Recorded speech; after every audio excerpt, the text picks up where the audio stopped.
琅琊王这个人不对劲。你们暗河究竟想要什么？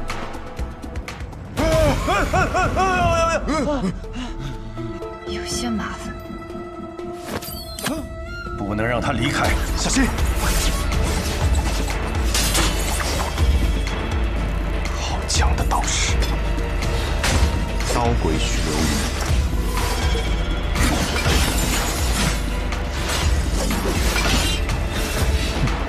为何一定要杀他？他明明是与这些是非最无关之人。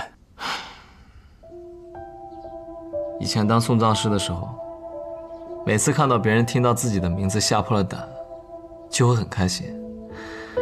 但现在反而不是滋味。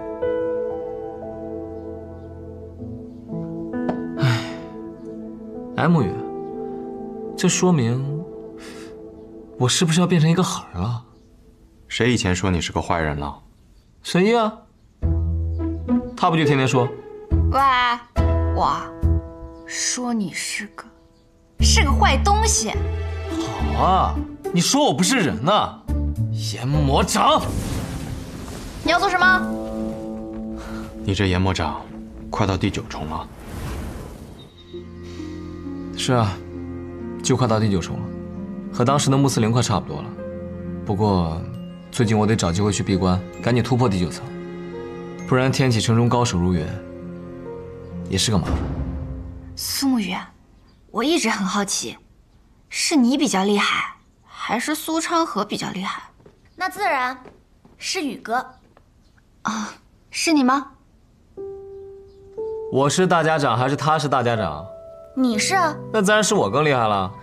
当年老师说，若正常对决，我的胜机占9成，但一旦拼生死，昌河的胜机却是10成。你们2位的师傅是谁啊？我怎么从来都没有听说过？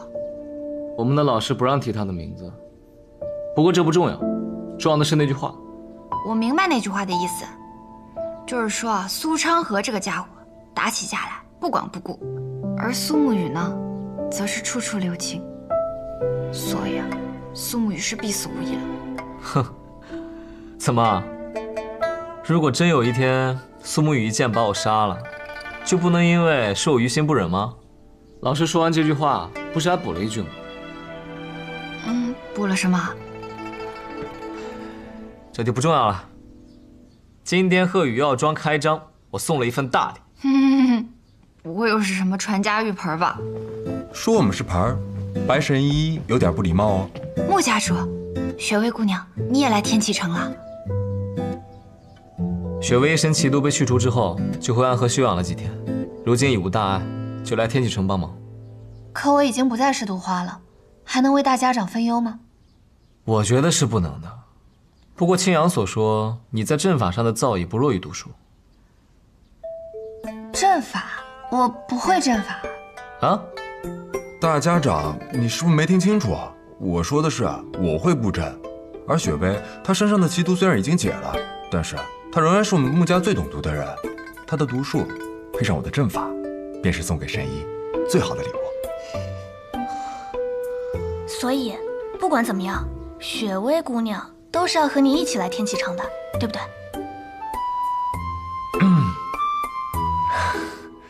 能者多劳嘛。此行我们来到天启城，既不想隐秘身份，安排了鹤羽药庄这落脚之处，自然需要做些准备。我说过，要送神医出主草，可如今时间匆忙，此处无法实现，但也需做些准备。有了青阳和雪薇在此处布下阵法，应该不会有太大问题。看来这里凶险的很，还是在南安城最安适。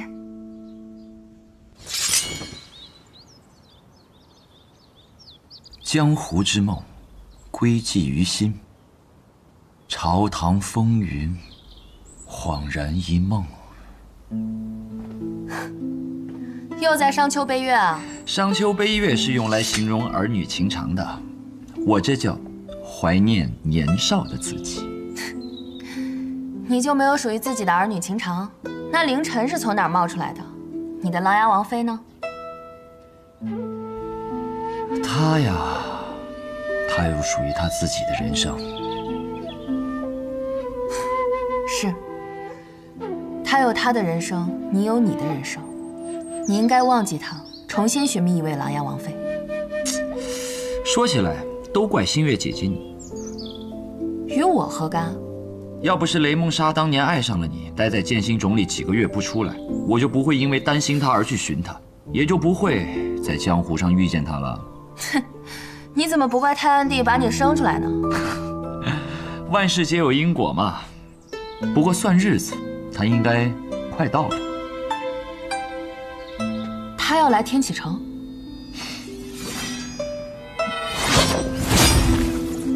飞剑无锋，只为相逢。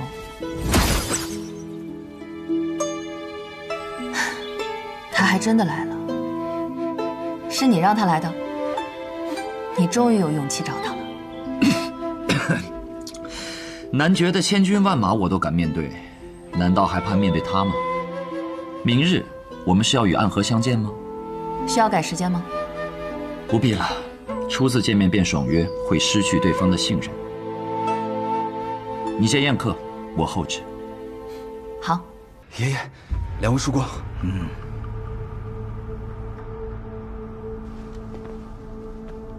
来了。是责怪我来晚了？你二人便是暗河现在的掌事人？哼，看起来很是年轻啊。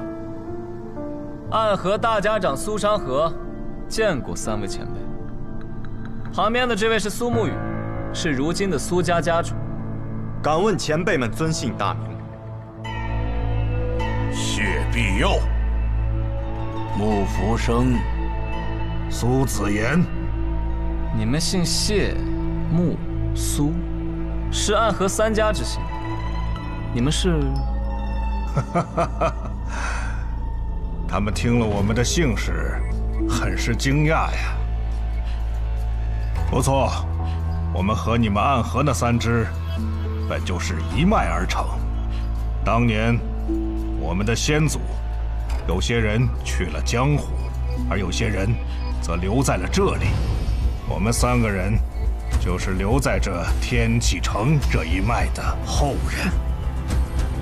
是你们的先祖罢了，并不包括我们二人。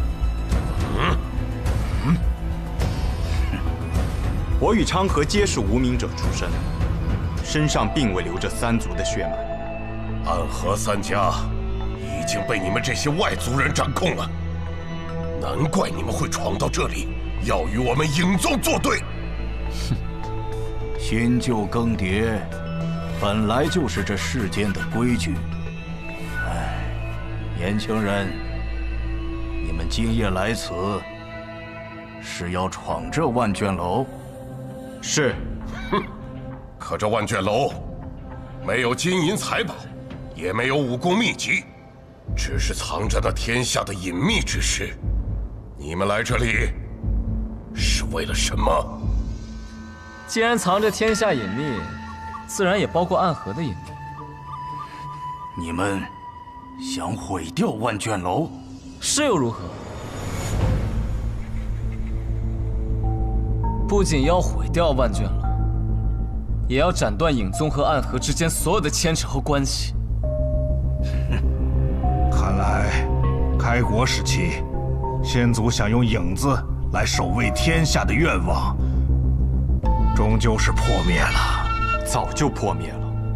暗河和影宗早已不是守卫天下的影子，而是站在阳光下的那些人，争权夺利的棋子。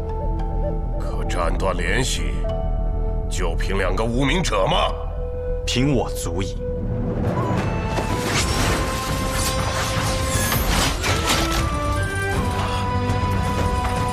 18剑阵，那便让我来会一会。荣幸至极。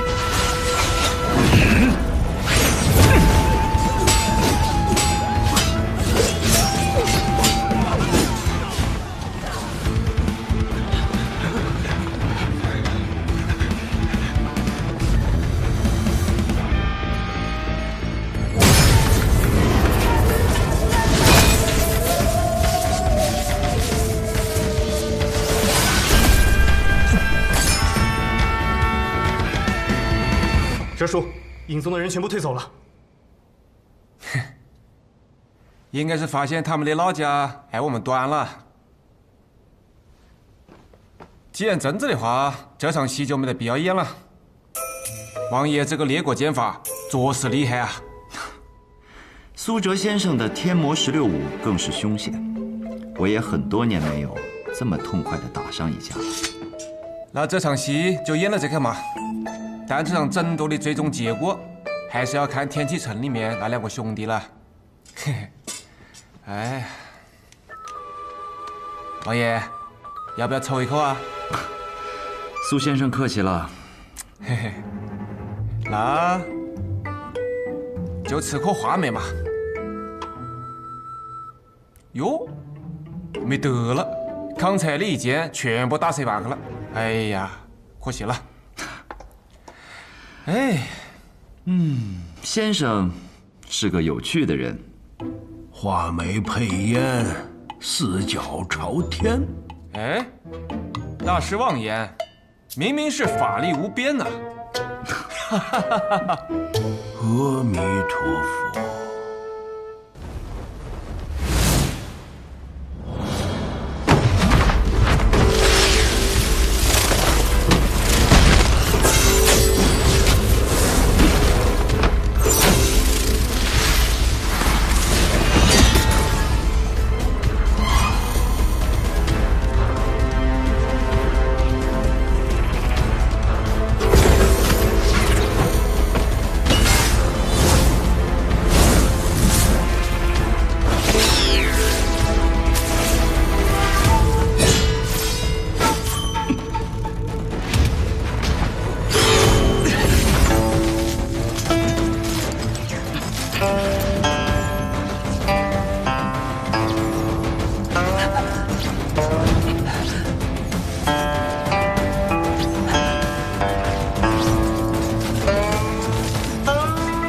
算你挡住这最为锋锐的傀儡刀丝，挡住这世间唯一无刃的兵器，挡住被瞬间切成8块的命运，又如何？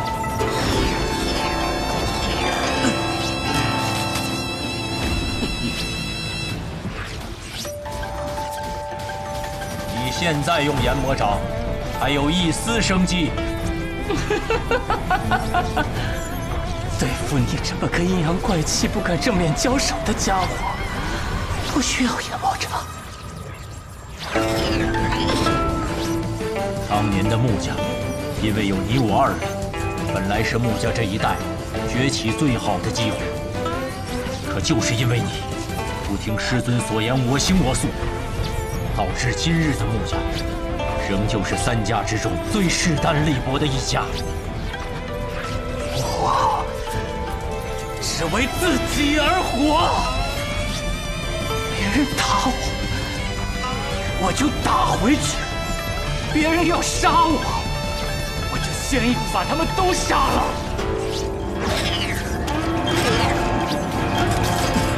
别人要压得我抬不起头来，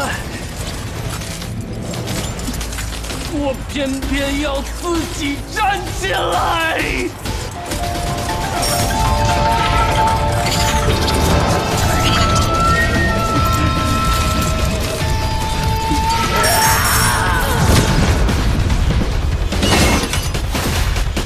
一变天机舞，这样才有意思。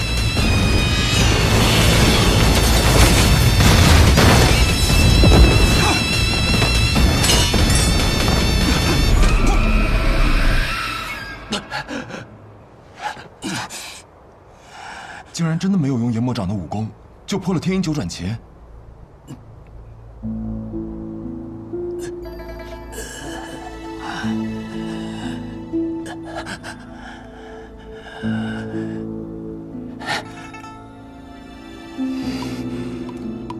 我败了。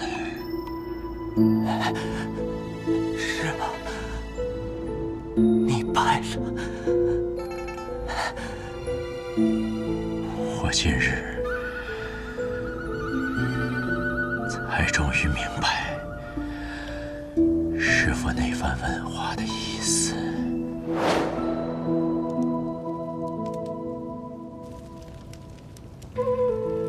子哲，你为何而活呀？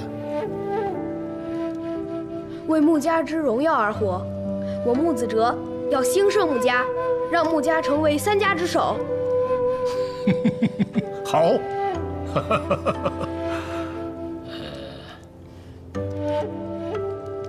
那慈灵，你呢？又走神了啊！慈灵，那你为何而活呀？那当然是为自己而活了。穆家是由一个个穆家子弟组成的，每一个穆家子弟若是能真正的为自己而活，成长为一个强大的存在，那么自然穆家兴盛，自然穆家能够统领3家。若我能成为暗河最强，那么穆家自然便是暗河最强。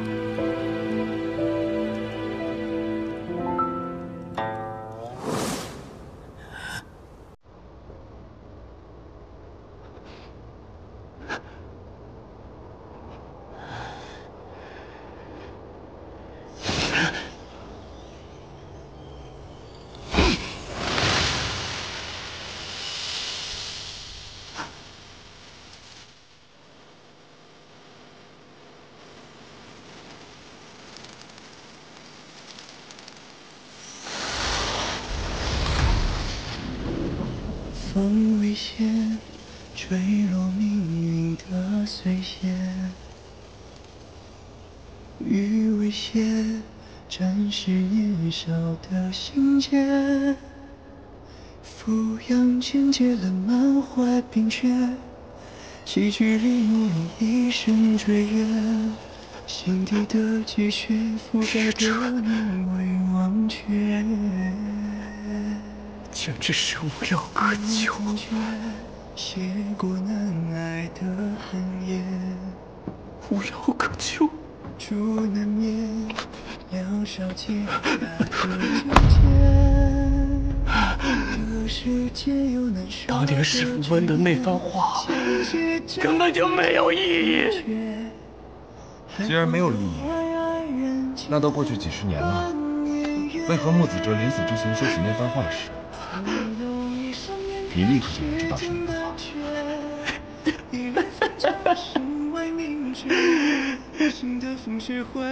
因为那个曹老头说的每一句话都没有意义，暗河没有意义，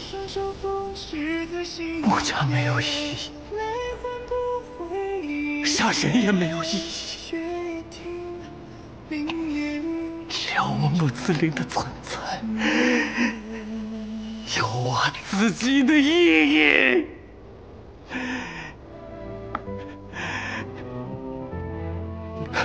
看不出来呀，还是个哲思大家。你这个白痴！抓住他们！看来他们比我们想的来得更快，那我们就帮助宇哥，把他们留在这里。走。我们要不进去吧？还是等待昌河信号吧。他说，除非万不得已的时候，才会传令我们进去。他们就是笨，何必进去刀刀见血呢？你的牵出阵，再配合上我研制的奇毒，对付这帮淫宗，还不是轻而易举？小神医这是着急了。难道你不着急吗？放心吧，只要他们兄弟2人联手，就从来没有输过。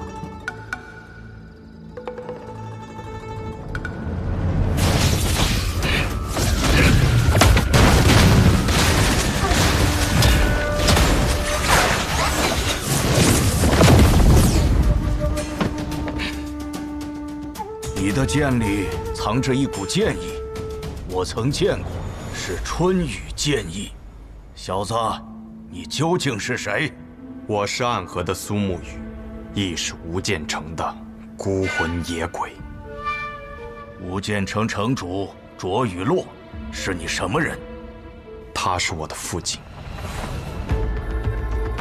这么看来，的确有几分相像。这无间城的城主竟然还有后人，而这后人竟然还成了暗河的无名者，着实有趣呀！我明白你为何一定要去我这身后的万卷楼了。这身后的万卷楼中，藏着你的身世，也藏着当年吴建成被屠城的秘密。是，所以没有任何人能够拦住我。既然如此，那只有我们3人联手了。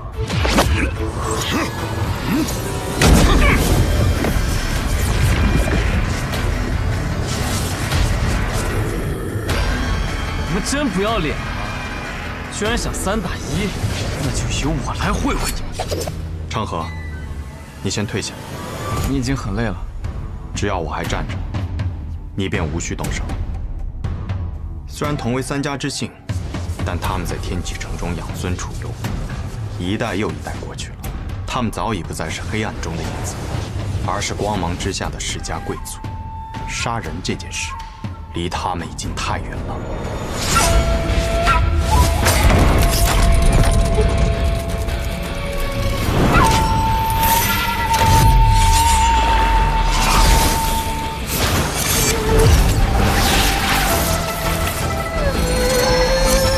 没想到有生之年，我竟能再次见到真正的18剑阵。方才只见17剑，未见这第18剑。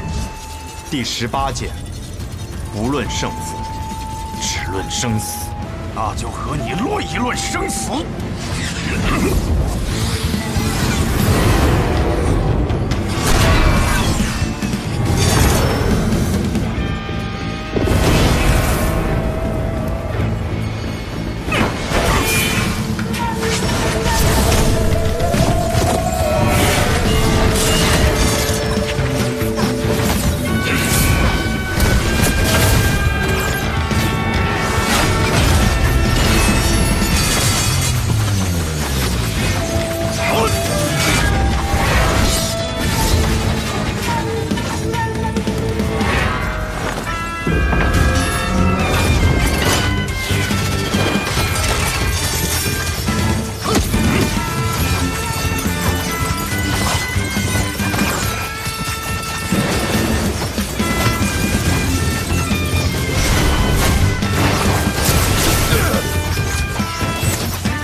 认真说来，我们已经间接的打过很多次交道了，但这是我们第一次真正意义的相见吧。影宗宗主，易卜先生，你是暗河的大家长，苏昌河。正是，暗河打杂人苏昌河，奉苏家家主苏沐雨之命，在此留下你的姓名。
即便知道对方所有的情报又如何？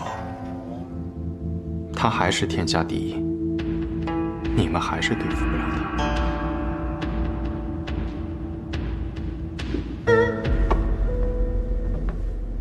你方才放下的那一个卷轴，值100两黄金。你还没走？爷爷让我留下来，他说你或许需要我的帮助。我不要你的帮助。你想看的东西，我可以帮你寻到。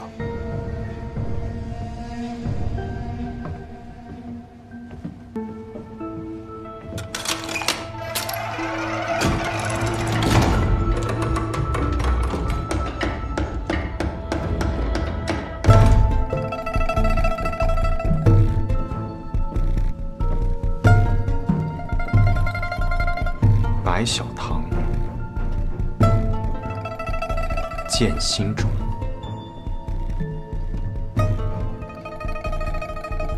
暗河。是的，暗河的情报全在这里。我猜，这便是你要寻找的东西。但我也不确定你要找的这里是否都有，毕竟影宗不是万能的，不然天下白小就不会是白小堂了。这些都需要密石才能打开，而密石藏在我阿爷家中。我有。看来你早就做好了准备。我曾以为，只要拿到这2把钥匙便能得到答案，后来发现，以影宗的态度，必然不会让我们进入其中，反而还会暴露目的，而被他们以此要挟。于是我和昌河便提前制定了这个计划。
看来你找到了自己想要的答案。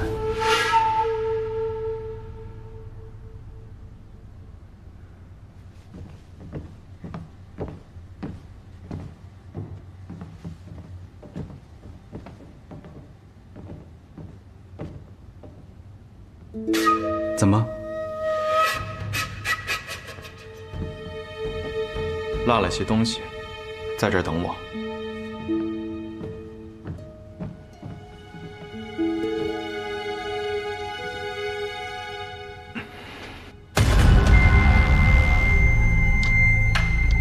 苏沐雨受了重伤，三爷，找机会在苏沐雨背后射出一箭，改变今晚这场战斗的结局。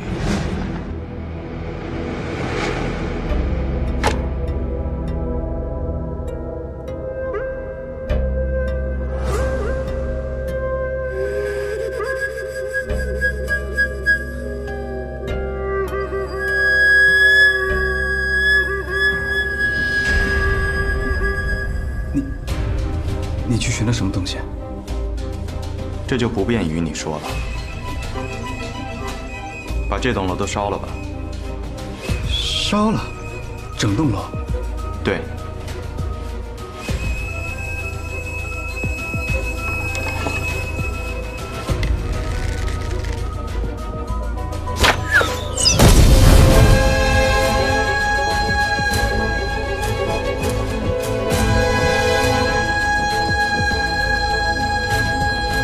方才露出的破绽，是故意的。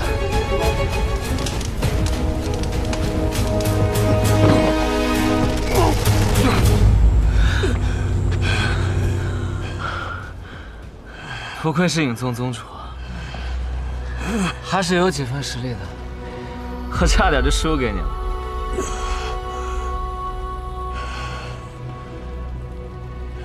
一切终于都结束了。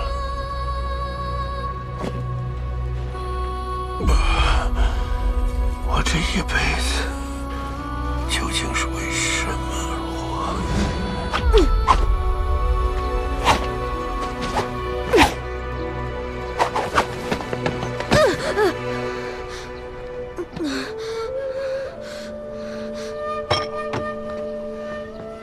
起来！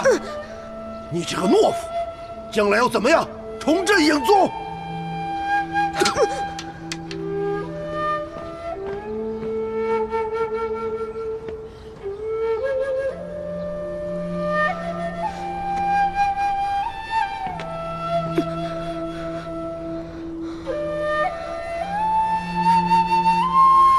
我要重振影宗。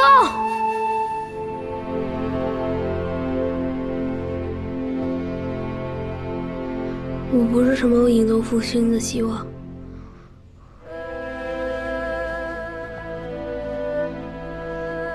我只是个小孩，我要出去玩。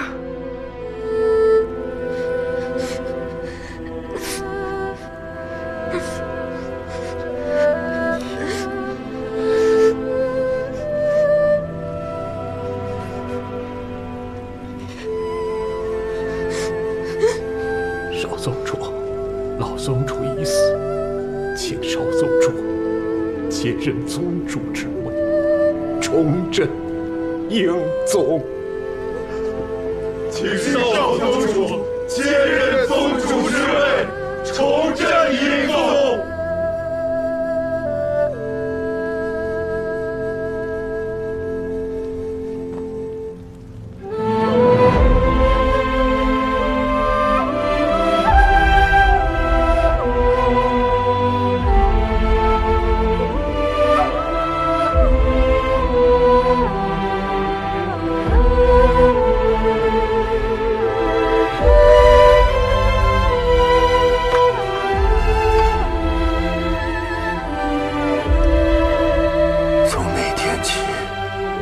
我成为影宗有史以来最年轻的宗主。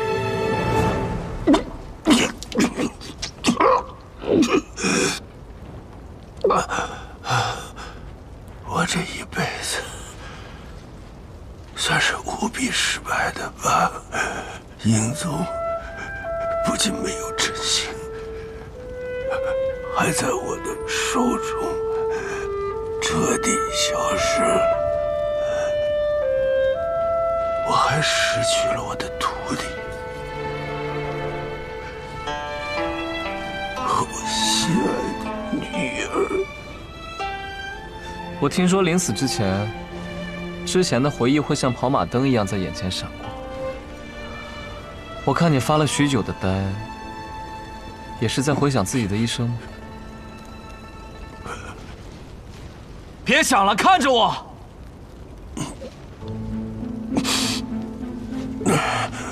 来呀，你动手啊！啊！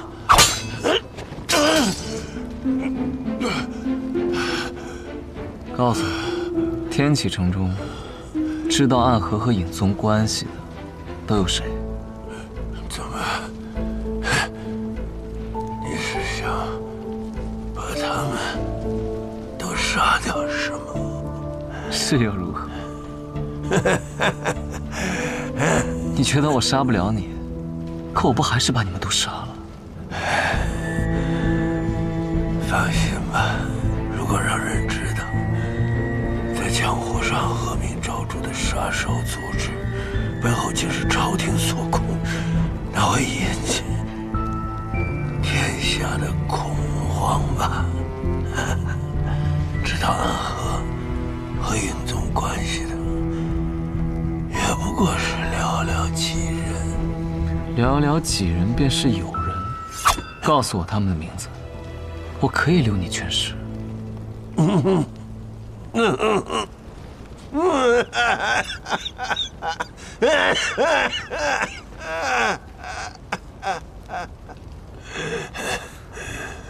怎么样？找到你想要的东西了吗？找到了。这老头怎么处置啊？哎，不对，我为什么要问你啊？明明我才是暗河之主。要我说，就把他的手脚都砍了，要不然他是不会告诉我们天启城中还有谁盯着暗河。就算你斩断他的手脚，他也不会告诉你的。你杀过的人不少，这样的眼神，应当也见过不少。我发现你这个人真无趣啊！我不过就是想折磨他一下罢了。你还有什么想说的吗？秉承着最后一点的良知，我愿意听听。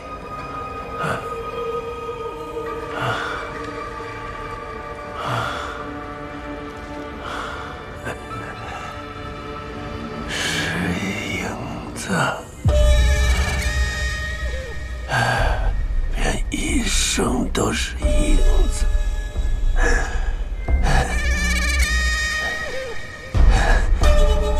影子，若是想做到阳光下，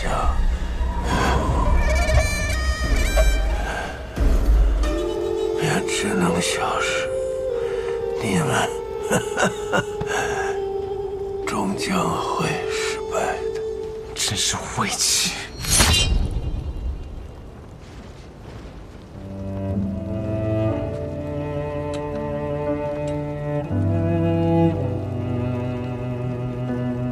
苏沐雨，今天我们也算是大获全胜，我请你到碉楼小筑上去喝上一杯。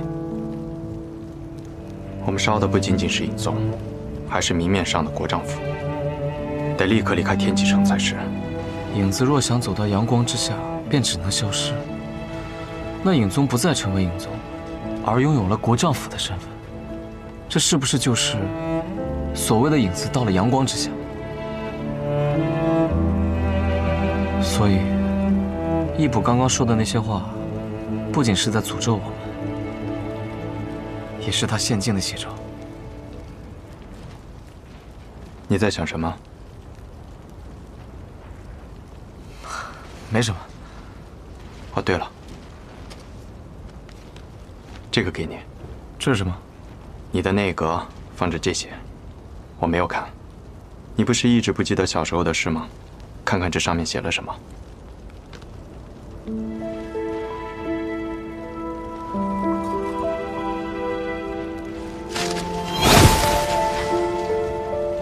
以前的事儿，管他做什么。以后暗河，你我只有明天。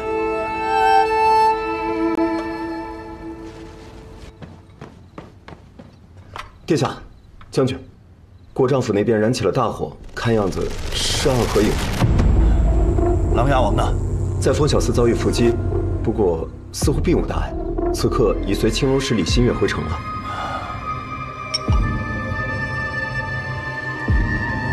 先退下吧。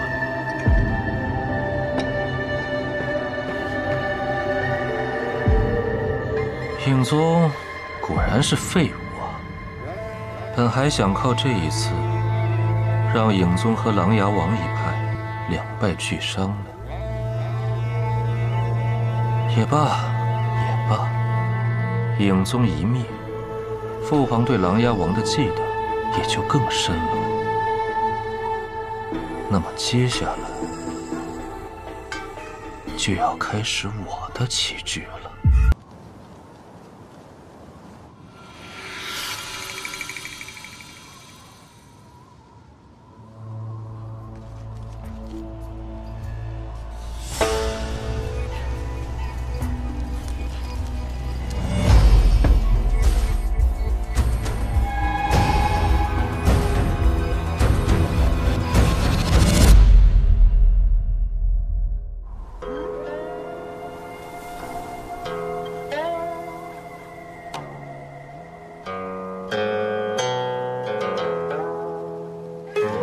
白雪却嫌春色晚，故传庭书做飞花。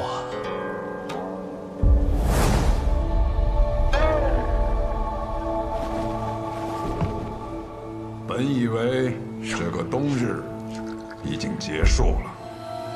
像我们这个年纪的人呐，每年等待着的便是这冬天赶快结束。可偏偏冬日已逝，又下了一场雪。暗河，天下第一的刺客组织，在朝能杀高官贵胄，在野可灭江湖大派。是非不分，好坏不论，善恶难辨。你执掌这样一个组织30年，应该很累了吧？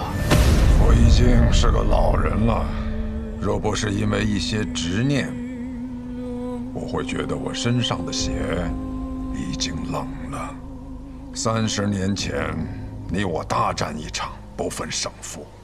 我们约定，我要回去执掌暗河，你要辅佐唐老太爷重振唐门，直至30年后再一决雌雄。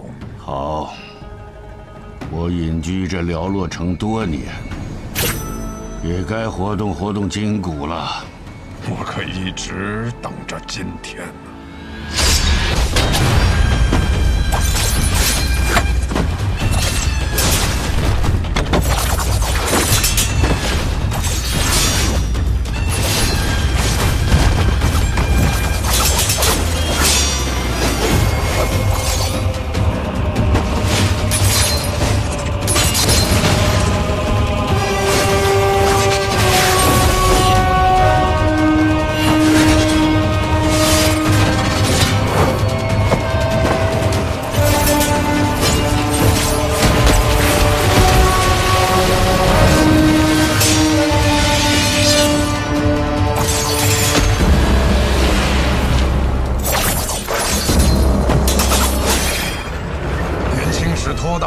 徒手接过铁眉暗器，差点被毒死，我可不会再上当了。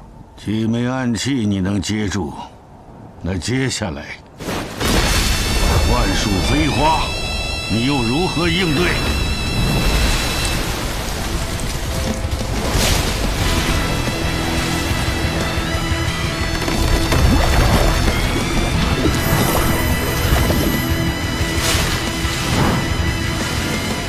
一招万树飞花，许久没有如此尽兴的一战。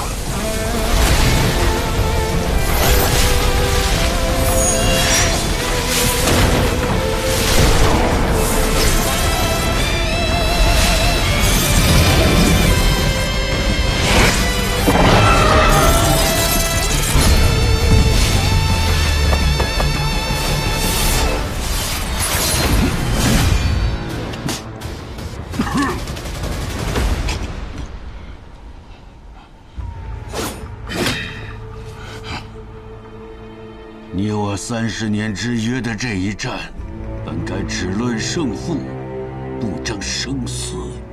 于杀手而言，没有胜负，只有生死。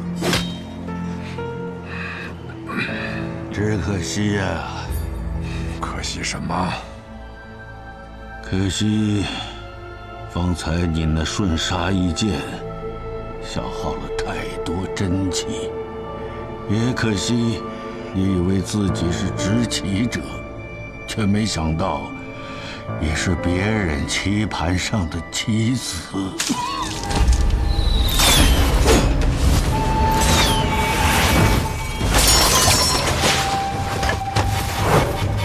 罗玉，不是跟你说过这是我自己的事，不用你插手吗？有人想趁你和唐二老爷决战之时，对你不利。一石二鸟。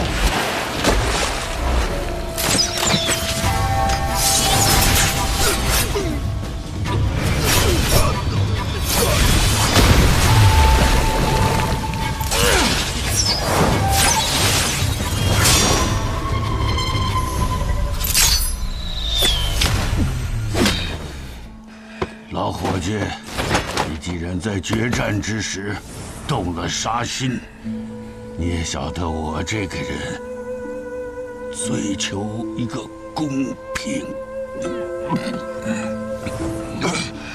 雪落一直美，黄泉路上我会歇歇脚，可别让我等太久。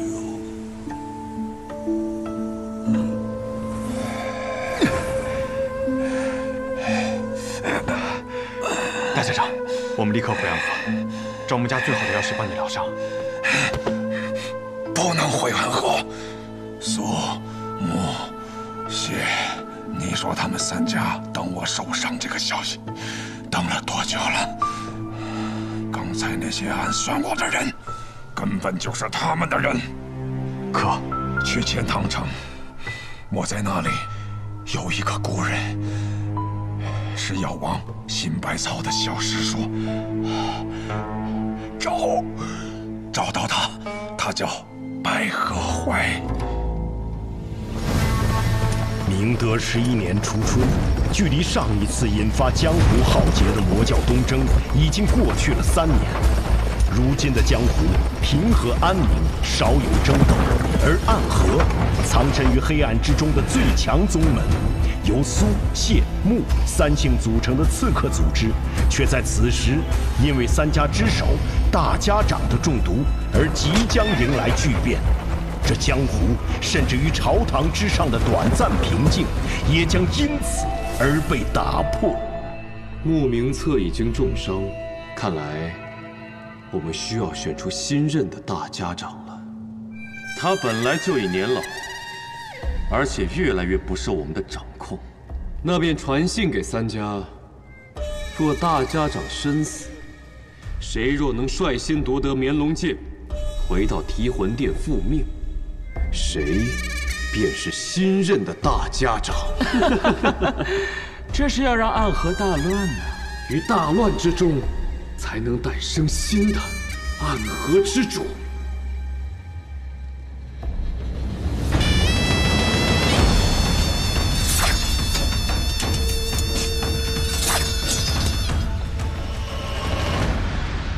白鹤药府到了。你的谢银江，他们要来这里寻找名医。是啊，大家长身中奇毒，命不久矣。而此处就住着药王的隐居的小师叔。我们苏家老爷子说，希望这个小师叔可以不要出现，或者说，从未存在过。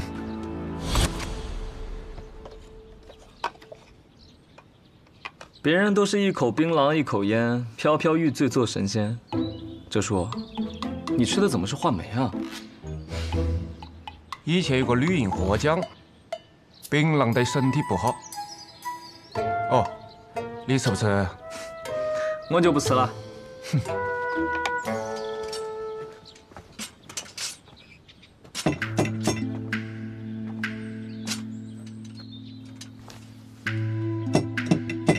你什么时候变得这么有礼貌了？学苏沐雨啊，杀手临门，有礼有貌。可是这位神医似乎不太给面子啊。许是这位药王师叔年纪太大，耳朵背了，你要考得再响一点。七叔，你这是敲门吗？我看你是要杀人啊！我们不就是来杀人的吗？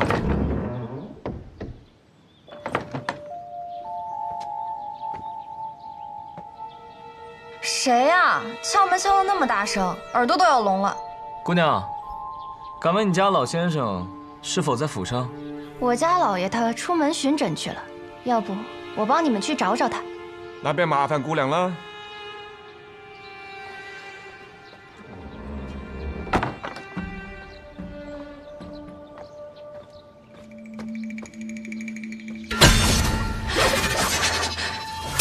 你干什么？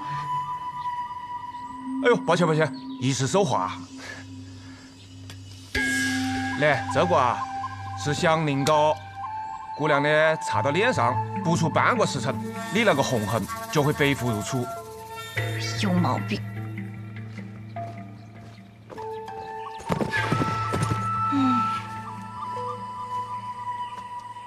可引药蛇追踪的香凝膏，这种小伎俩也想骗过我？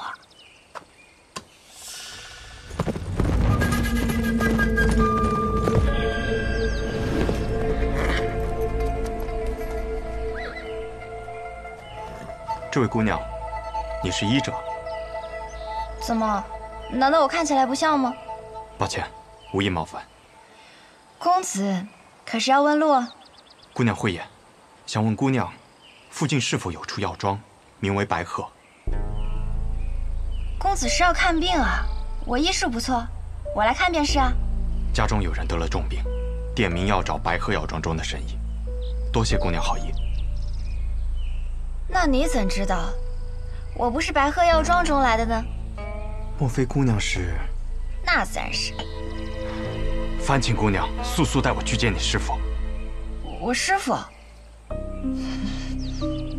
他暂时来不了这里，但是他和我说过，有贵客来访，从很远很远的地方来，想来就是公子你了吧？他让我先行随你前去。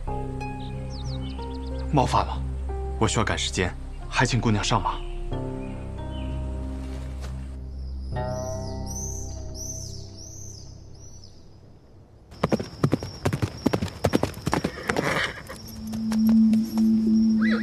我们到了。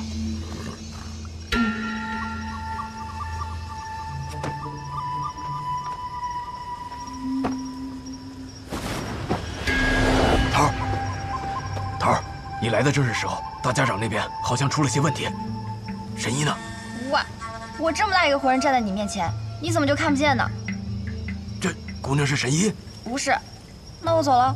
姑娘莫怪，这是神医弟子，过来帮他师父看一下大家长病情。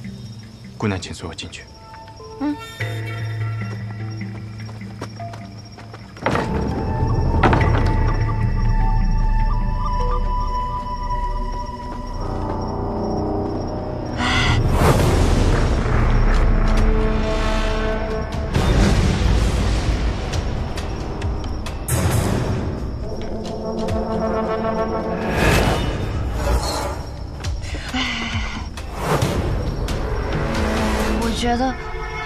我觉得这里面有鬼哎！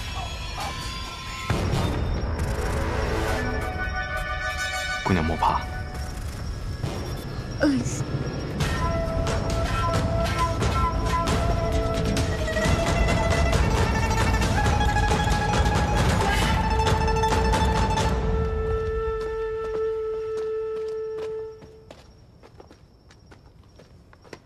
大家长。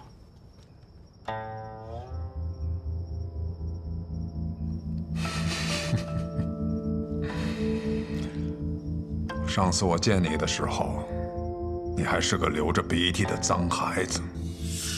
我上一次见大家长时，大家长还是一个随时会准备拔刀的杀神呢。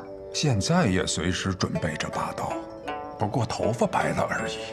这手还是血红色的。行了，先诊脉吧，看看现在的大家长还能不能拔出刀来。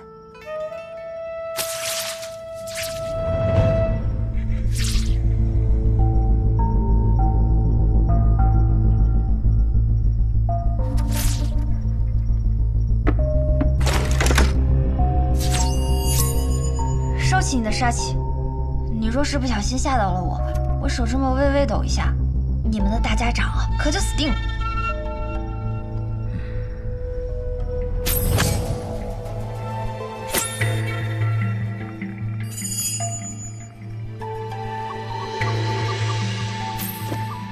许了一枝梅。没错。你怎么做到还活着的？我的魁替我挡住了那一枝梅，我只种了半朵梅花，还能勉强撑着。这可是唐门唐二老爷的独门奇毒，号称唐门第一，天下第二，仅次于温家家主所创的镜花月。据说除了唐二老爷本人，无人能见。唐二老爷人呢？被我杀了。暗河大家长也亲自接杀人的任务。敢问姑娘，是否能医？我们药王谷的名言便是：只要没死，便可以医。只是，姑娘有何需求，但说无妨。就等你这句话了。医当然可以医啊，只要银子管够。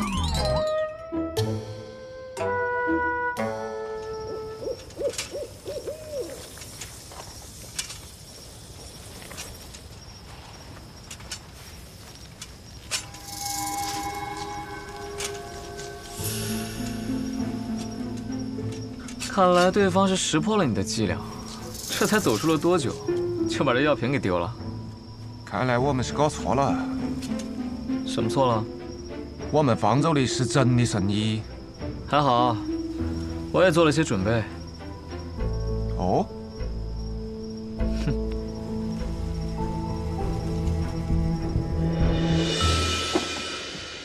行了，你帮我找个住的地方吧。这来来回回的太麻烦了。不让你师傅再来看看了？我师傅，他早就入土为安了。你们怎么老想着要他从地底下爬出来？什么？药王的小师叔已经死了？沐玉，你错了，你眼前这位就是药王新百草的小师叔，药王谷一脉祖师李宇珍的关门弟子白鹤怀。医者白鹤怀，见过暗河大家长。见过暗河的魁大人。魁大人，我肚子饿了。神医见谅，行走在外，难有什么珍馐佳肴，只有这个了。无妨，有的吃就不错，总比在药王谷吃我师兄煮的药膳香。你是不是很好奇，我是如何看出来你的身份的？既然神医与大家长是旧识，想必也听说过我们。小时候师父为了哄我好好学医，便给我讲故事。他的故事里呢，经常出现一个叫做暗河的组织，由苏、谢、穆三姓家族组成。他们的统帅者便称作大家长，大家长座下有直属刺客团诸营。其中最强的12人以地支12校为代号，而他们的统帅者便是魁。今日我见到的这些人，他们以生肖为面，唯你戴血红恶鬼面具，随侍大家长左右。你不是魁，还能是谁？神医对我们的了解，比我想象中更深。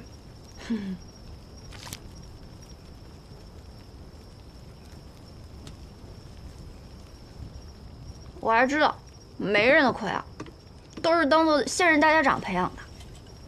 这上一任的魁呢，他死了。抱歉，这些隐秘之事无法与神医细说。可是上一任的魁，他是我的父亲，这也不能问吗？神医说笑了。不信算。这人是死是活对你们倒是隐秘，可是你身份特殊，标识却如此明显，此时就不考虑隐秘了。我也曾问过同门前辈，身为刺客，本该想尽办法隐匿身份，可为何我们却明明白白地把身份写在脸上？那人怎么说？这是意思个，你懂事吗？你怎么突然大舌头啊？不是我大舌头，是他大舌头。我想起来了，难道我白日里见到的那个人，他便是你的同门？他是不是手里还拿着一根法杖，上面套满了金环？这书居然也来了。还有一个玩匕首，那是昌河。成龙，准备一下，带上神医，即刻启程。是。去哪儿啊？九霄场。没有人比我更了解长河，此刻我们定然已经入了他布下的局。宇哥，都准备好了。神医，这是卯兔，你随他动身，一路保重。魁大人，那便希望在九霄城中，我们还能重逢。不必叫我魁大人，叫我苏沐雨便是。苏沐雨，还真是一个好听的名字。再见了。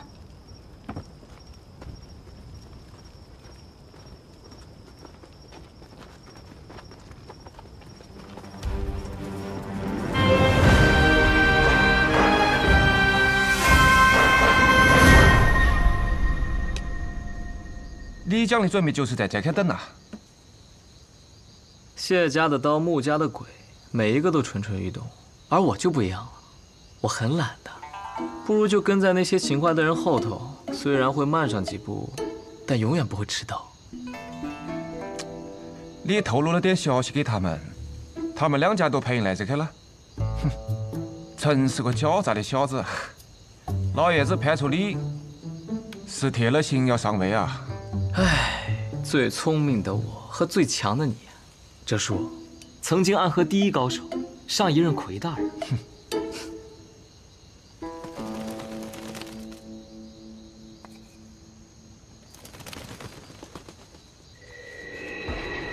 城郊废驿，那里的好戏快开场了。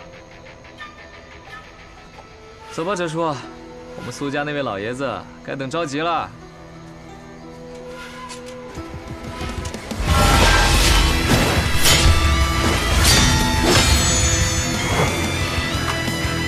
不愧是大名鼎鼎的直三鬼，此线为界，还请二位不要逾越。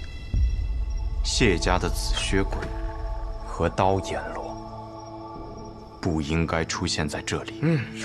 没劲，倒是被你一下子看穿了身份。不过我们家主听闻大家长受了重伤，心中十分焦急，想着赶快将大家长接回总堂来疗伤。大家长无碍。大家长是否无碍？还请容许千机与大家长见一面，再予以确认。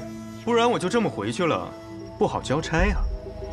你不好交差，与我有何关系？你不想让我们与大家长相见，是否是自己意图不轨？不想让我们及时救治？是个不错的理由，但这个理由想要成立，只有一种可能：杀了你。没错。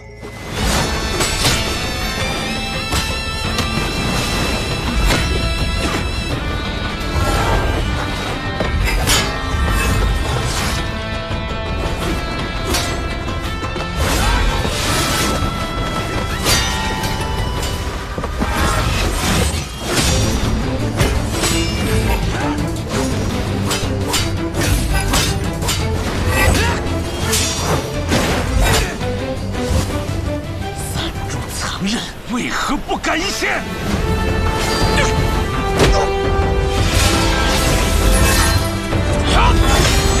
谢家的风舞一之刀，不错。死！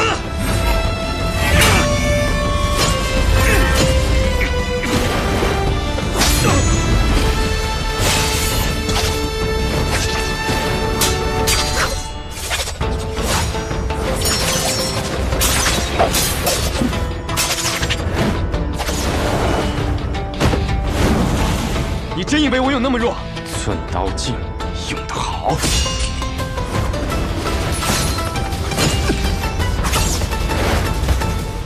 回去告诉你们家老爷子，若及时收手，那么这段时间的事情，大家长可以装作无事发生；若继续这般执迷不悟，就别怪我们朱隐无情了。你今日是打算放过我们？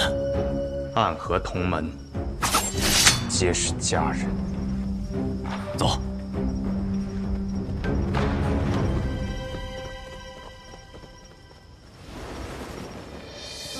你来了。你好像看到我不是很高兴啊，我的魁大人。我知道你迟早会到，却还是希望可以晚一点。老爷子让我给你带句话，你是苏家的弟子。如今我是魁，人中之魁，我属于暗河，却不属于任何一家。你总是这么正经啊，一点意思都没有。当无名者的时候，每天起早贪黑的练剑，做一个勤勤恳恳的无名者，做刺客的时候，每一个任务完成的妥妥当当，一丝不苟。现在做了魁，还是这么兢兢业业。你的大家长都快死了，你还要强拖着给他陪葬吗？大家长无碍，这样的传言不该由你说起。他若无碍，又怎么会来找那什么新百草的小师叔？你杀了他，把绵龙剑拿来，你可以拿到你最想要得到的自由。是啊，离开苏家，离开暗河，去你想去的地方，做你想做的事。你知道呢，暗河从未有过这样的先例，而我们那位老爷子愿意为你破例。若我拒绝呢？我们姓苏，在苏家生活了这么多年，而你身为魁，跟着大家长也不过几年，你跟他的情分能有和苏家的深？我不管你的想法究竟如何，如今我是魁，我的职责便是守护大家长的安危。任何事，任何条件，都必须在这件事的前提下。